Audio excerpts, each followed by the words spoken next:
Hello everyone, मेरा नाम है Rajat. I scored 99.95 percentile in NEET UG 2025 with a score of 604 and rank 1103। आज की वीडियो पे हम डिस्कस करने वाले हैं कि लास्ट के 2 महीने हमें क्या करना चाहिए और क्या नहीं करना चाहिए।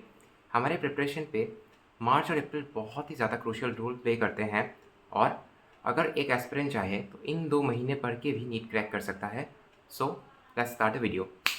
तो अगर आप मुझसे पूछो क्या नीट 2 महीने में क्रैक हो सकता है, तो मेरा जवाब होगा यस। बट ये बहुत ज़्यादा डिफ़िकल्ट होने वाला है, बट इम्पॉसिबल नहीं। बस एक हमें प्रॉपर स्ट्रैटेजी की ज़रूरत है जिससे कि हम मेडिकल कॉलेज तक पहुंच पाएँ। और 11th और 12th पे पढ़ने वाले बच्चों के लिए मेरी एक टिप है कि आप कम से कम बोर्ड लेवल पढ़ लीजिए, क्योंकि नहीं तो लास्ट के 2 महीने अगर आप सोचें कि आप एंटायर सिलेबस पढ़ेंगे, बट एक्चुअली आपको तो पढ़ना ही पड़ेगा ना। आपके 12th बोर्ड भी होंगे, ऑब्वियसली वो तो आपको देना ही पड़ेगा, तो उसके लिए पढ़ना पड़ेगा। और उसके बाद जो आपको 2 महीने मिलते हैं, किसी किसी को 3 महीने भी मिलते हैं, उसमें हमें ज़्यादा टाइम फिज़िक्स को देना है, ठीक है।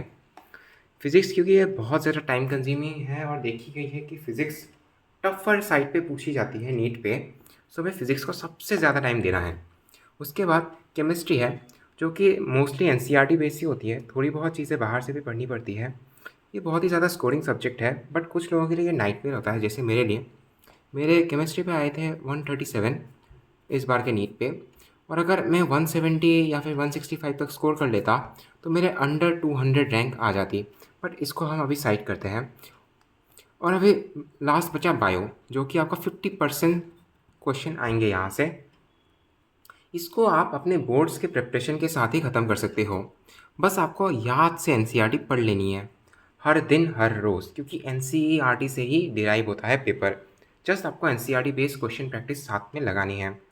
अभी के टाइम पे सबसे ज़्यादा हेक्टिक स्केड्यूल अगर किसका होगा, वो होगा नॉन कोचिंग और रेगुलर स्कूल वाले बच्चों का।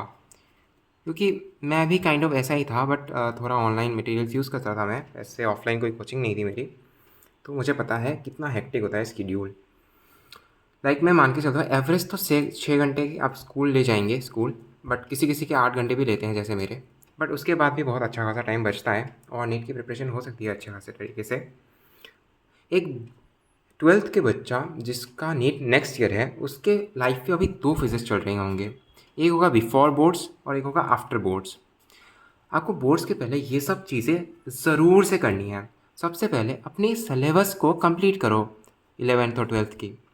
ऐसा नहीं कि मैं बाद में करूँगा, 11th थोड़ा बच गया, बोर्ड्स के बाद करूँगा, नहीं। आपको मिनिमम एक बेयर मिनिमम कुछ ना कुछ उस चैप्टर का आइडिया होना चाहिए, नहीं तो आप नहीं कर पाओगे लास्ट के 2 महीने।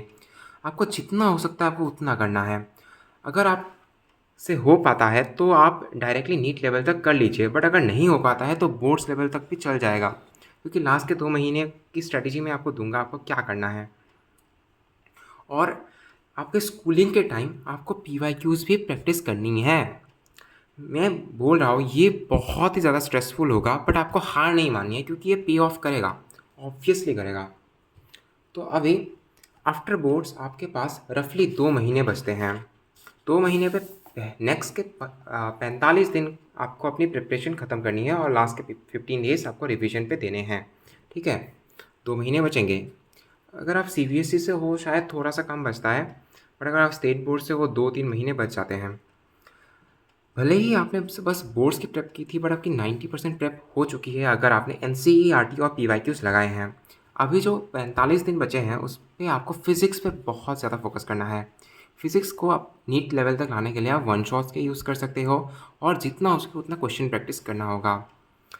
हमारी केमिस्ट्री पे ज़्यादातर चीज़ें एनसीईआरटी से आती हैं, बट एक प्रैक्टिकल केमिस्ट्री का भी पार्ट होता है जो कि स्कूल में पढ़ाया जाता है, कहीं कहीं कहीं कहीं पढ़ाया नहीं भी जाता, और उसको आपको जल्दी से कर लेना है, क्योंकि आपने अभी अभी प्रैक्टिकल्स वगैरह किए होंगे, तो आपके लिए सही रहेगा अभी करना।